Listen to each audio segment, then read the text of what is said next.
தமிழ்நாட்டின் பல்வேறு இடங்களில் நடைபெற்ற நிகழ்வுகளை விரைவு செய்திகளாக பார்க்கலாம். மதுரையில் பள்ளி மாணவனை கடத்திய வழக்கில் பணத்திற்காக சிறுவனை கடத்தியதாக விசாரணையில் குற்றவாளிகள் தெரிவித்துள்ளனர். மதுரையில் கடந்த 11ஆம் தேதி ஆட்டோவில் பள்ளிக்கு சென்ற மாணவனை ஆம்னி காரில் வந்த கும்பல் ஒன்று ஆட்டோ ஓட்டுநருடன் சேர்த்து கடத்தி சென்றது.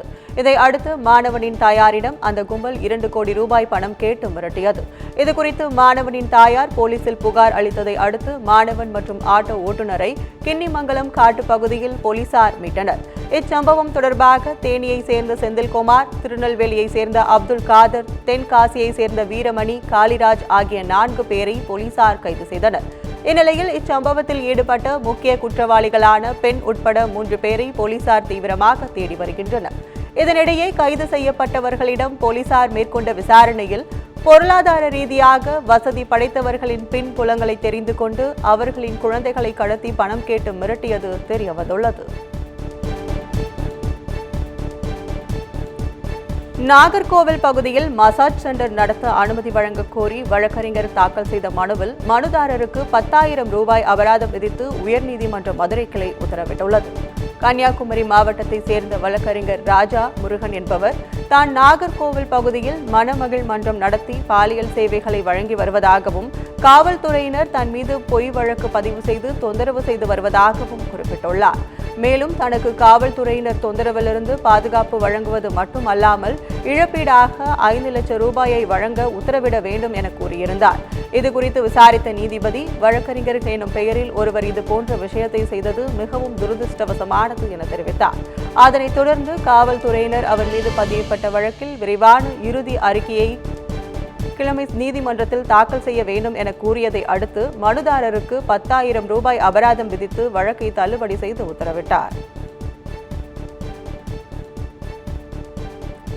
சிதம்பரம் நடராஜர் கோயில் கிழக்கு கோபுர வாசலில் பாதுகாப்பு பணியில் இருந்த போலீசார் மீது வேண்டுமென்றே தீட்சிதர்கள் தீப்பந்தத்தை திருப்பி அச்சுறுத்தலில் ஈடுபட்டதால் வாக்குவாதம் ஏற்பட்டது. சிதம்பரம் நடராஜர் கோயிலில் ஆனி மாதந்தோறும் நடைபெறும் திருமஞ்சன விழாவில் கிழக்கு கோபுர வாசல் பகுதியில் கடை வைத்திருக்கும் பாலகுரு என்பவர் தீப ஆராதனை காண்பித்தால் அவரை மட்டும் கோயில் தீட்சிதர்கள் தாக்குவதாக கூறப்படுகிறது. இதுகுறித்து அவர் போலீசில் புகார் அளித்து வந்த நிலையில் போலீசார் அவரது கடைக்கு பாதுகாப்பு அளித்துள்ளனர். இந்நிலையில் சாமி ஊர்வலம் வரும்போது நடராஜருக்கு முன்பு காண்பிக்கப்படும் தீப்பந்தத்தை தீட்சிதர்கள் வேண்டுமென்றே போலீசார் மீது திருப்பி அச்சுறுத்தலில் ஈடுபட்டதில் காவலர் பிரகாஷ் என்பவருக்கு தீக்காயம் ஏற்பட்டு சிகிச்சை பெற்று வருகிறார். இச்சம்பவம் தொடர்பாக போலீசார் விசாரணை மேற்கொண்டு வருகின்றனர். கோவை மாவட்டம் மேட்டுப்பாளையம் அருகே சாலையோரம் இருசக்கர வாகனத்தில் அமர்ந்திருந்தவர் மீது தனியார் பேருந்து மோதி விபத்துக்குள்ளாகும் சிசிடிவி காட்சி வெளியாகியுள்ளது. ஜடையம்பாளையம் பகுதியைச் சேர்ந்தவர் முருகன் என்பவர் காரமடை பகுதியில் சாலையோரம் இருசக்கர வாகனத்தில் நின்று கொண்டிருந்தார்.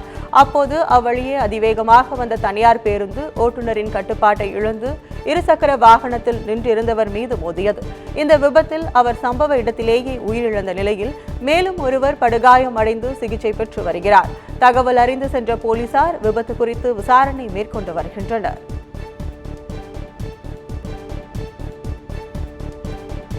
திருச்செந்தூர் கோயிலில் ஜூலை 17ஆம் தேதி முதல் தங்கத்தேர் உலா தற்காலிகமாக ரத்து செய்யப்பட உள்ளது. இது தொடர்பாக கோயில் நிர்வாகம் வெளியிட்டுள்ள செய்திக்குறிப்பில், தற்போது கோயிலில் 200 கோடி ரூபாய் மதிப்பீட்டில் பெருந்திட்ட வளாக பணிகள் நடைபெற்று வருவதாக கூறப்பட்டுள்ளது. இதை அடுத்து கந்தசஷ்டி திருவிழாவிற்கு முன்பு கோயிலின் வடக்கு கிழக்கு பிரகார தரைத்தள பணிகளும், திருவிழாவிற்கு பிறகு கோயிலின் தெற்கு மேற்கு பிரகார தரைத்தள பணிகளும் நடைபெற உள்ளதாகவும் தெரிவிக்கப்பட்டுள்ளது.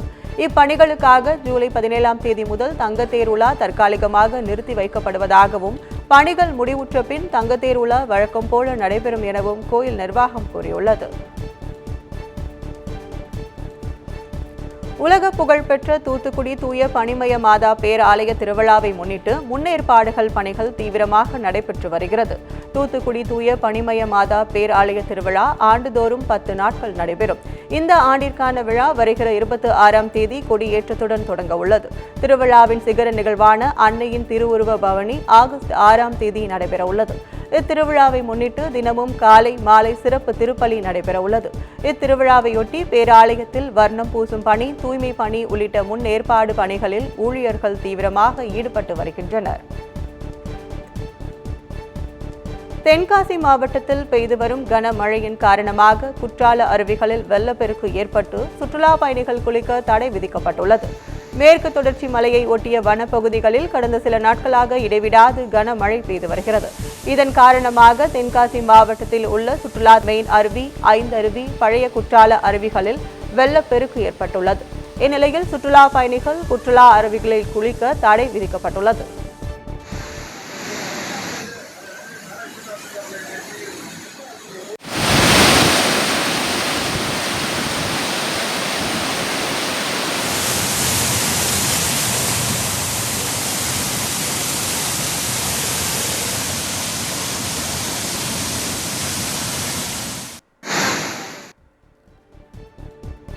புதுச்சேரி மாநிலம் லாஸ்பேட்டை பகுதியில் உள்ள திரௌபதி அம்மன் கோயிலில் தீமிதி திருவிழா வெகு விமர்சையாக நடைபெற்றது. கடந்த 8ஆம் தேதி கொடியேற்றத்துடன் தொடங்கிய விழாவில் நாள்தோறும் அம்மனுக்கு சிறப்பு பூஜைகள் செய்யப்பட்டது. இந்நிலையில் விழாவின் முக்கிய நிகழ்ச்சியான தீமிதி திருவிழாவில் தேவஸ்தானம் அருகே உள்ள களத்தில் கலசம் சுமந்து வந்த பக்தர்கள் தீ மிதித்து தங்களது நேர்த்தி கடனை செலுத்தினர். இதில் 1000த்திற்கும் மேற்பட்ட பக்தர்கள் கலந்து கொண்டு சுவாமி தரிசனம் செய்தனர்.